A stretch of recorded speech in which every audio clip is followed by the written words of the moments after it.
大家买家电的时候都知道冰箱是刚需，那冰柜你又会不会去考虑买呢？正如我之前在直播间所说，买啥都得看你需求，买冰柜看啥需求呢？就看你家需不需要囤货。那么该怎么囤哪些食材，这里就很有讲究了。经过前几年的口罩风波啊，不少家庭也是养成了囤货的习惯，像什么冻肉啊、干货啊，都会选择多买一些回家。毕竟啊，家里没点存货，心里都不踏实。但是囤货这一块，咱们不仅要考虑到食材要多少，还得考虑到食材的大小。就比如说买回来半扇排骨，结果连冰箱门都塞不进，想多存点咸鱼腊肠，结果冰箱的冷冻区已经被日常的食材给堆满，根本塞不下。那这个时候有小伙伴就要问了，很多时候食材的大小和多少都不是我说了算，那塞不进能咋办呢？其实这就是许多人购买冰柜的原因了，不仅容量大，而且大型食材都能放下，用来囤货的话也是没有冰箱那么多限制的，用起来也会更加的从容。就像我家爸妈每年总有几次给我送来不少的腊肉，要吃吧这一时半会肯定吃不完，不吃吧不仅浪费，还凉了父母的心。这个时候我就会选择把这些一时吃不完需要长时间储存的食材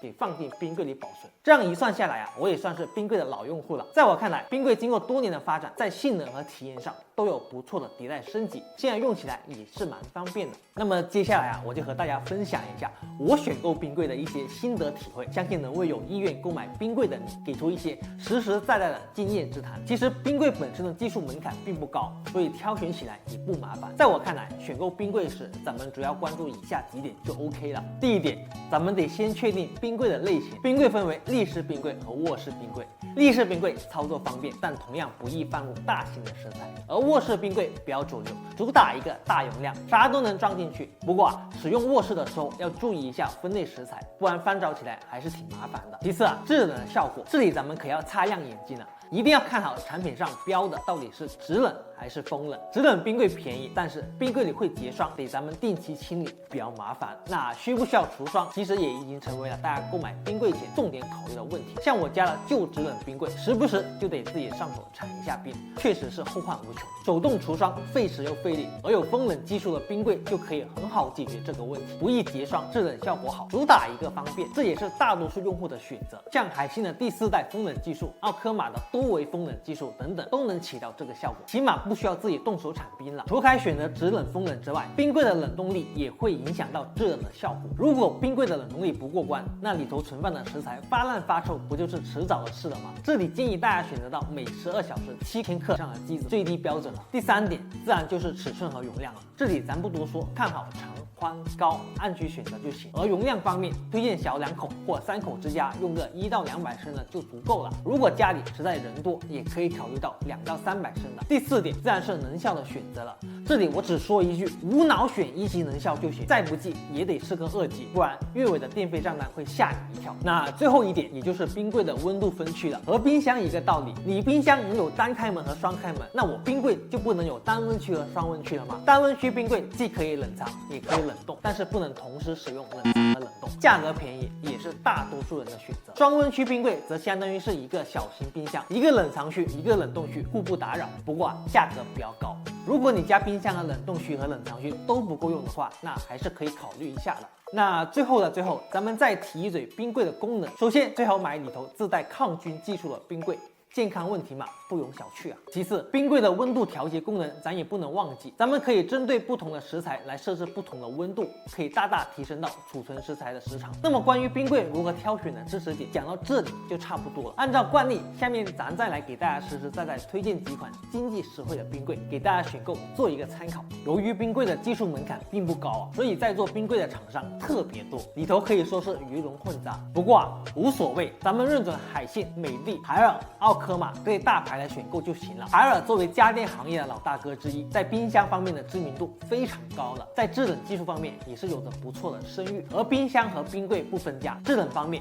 冰箱里头的技术自然也是可以引用到冰柜里头。也正因如此，海尔旗下的冰柜也是有不少忠实用户的。综合多款海尔冰柜看下来，我觉得比较值得推荐的会是这款海尔200冰柜，配置比较全面，而且销量也是非常高的。200升的风冷卧室冰柜，不用太担心冰柜结霜的问题。风机则用的还是定频，这个配置还是有点遗憾的。不过它搭载的是4维送风技术，在一定程度上是有所弥补的，而且最低温度也来到了38摄氏度，结合价格来说非常厚道。同时还搭载有不错的抗菌技术以及智能控制面板设计，用起来的体验还是蛮 OK 的。要是预算没那么高，那也可以看一下这款平价款的2.0，虽说在温控和抗菌方面有所减配，但综合下来的性价比还是非常高的。再来说说海信，同为国产大牌厂商，产品线还是很广的，技术上也蛮有优势。其次就是售后这一块还挺到位的，像什么压缩机10年保修、双温柜铜管机8年内漏换新机等等的政策都是挺厚道的，旗下产品的质量也还可以，所以同样是收获了不少的忠实用户。如果你追求一步到位，那么可以直接看到这款新品190，是当下比较畅销的一款冰柜。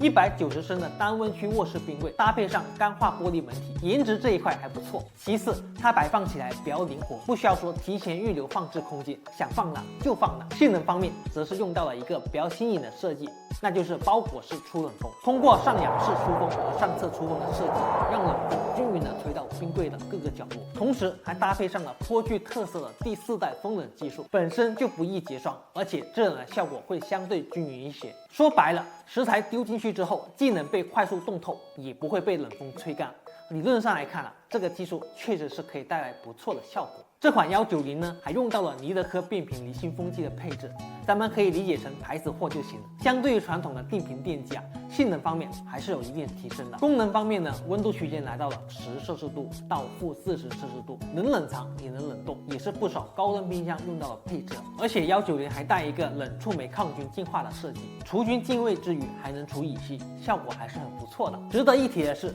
，190就可以享受到压缩机10年保修加双温柜铜管机8年内漏换新机的售后政策。综合来看，也算是海信最近的诚意之作。那老规矩，咱们再来推荐一款性价比的产品。看到这款海信203冰柜，配置还不错，可以看到这个销量也是蛮顶的。在我看来，这台203比较良心的点就在于保有203升大容量的同时，占地面积还小，主打一个皮薄馅大。那再说到美的，也是国产冰柜的一线品牌了，约占国内冰柜市场14%的份额。虽然在尖端技术上的表现是一般，但胜在产品质量也比较稳定，因此也成了不少用户的选择。美的旗下比较值得推荐的产品会是这款201，这个销量也是非常 OK 的。201升的卧室制冷冰柜，虽说要手动除霜，但是在其他方面的配置给的还是蛮足的，最低制冷温度可以达到-40摄氏度，这其实也是制冷冰柜的一个优势，那就是制冷力强。比较有特色的点就在于里头自带一个15升的独立制冷空间，用来存放一些母婴用品会比较方便，而且还用到一个大眼萌的控制面板设计，颜值还是很讨喜的。如果说对冰柜要求不高，够用就行的话，也可以看看这款143，自带不错的减霜技术和制冷配置，性价比同样 OK。最后再讲到奥科玛，虽说品牌知名度不如上面几位，但是从销量来看，在冰柜领域也是具有不错的竞争力的，而且在制冷这一块也有25年的历史，产品性能都不差。要是不想做过多的选择，可以看到奥科玛的这台232，销量还不错，用到了一个多维风冷的设计，出风口更多了，出风的范围还是蛮广的，也能在一定程度上减少结霜的问题。风机方面则是比较经典的涡轮变频风机了，性能呢也还可以，而且冷冻力也蛮良心的，来到了每12小时11千克，冷冻食材的速度也比较快。综合下来，也是这个价位里面还不错的机型了，用料还过得去，性能也蛮 OK 的。看到这台182，其实配置方面和上面的232区别不大，不过差价还是差蛮多的。容量小了，那尺寸自然也更小一些。如果说232不太符合家里预留的尺寸，那也可以看一下这款减肥版的182。OK， 那么今天的冰柜科普到这里就结束了。对于冰柜，你还有什么想法呢？欢迎在下方评论区告诉我。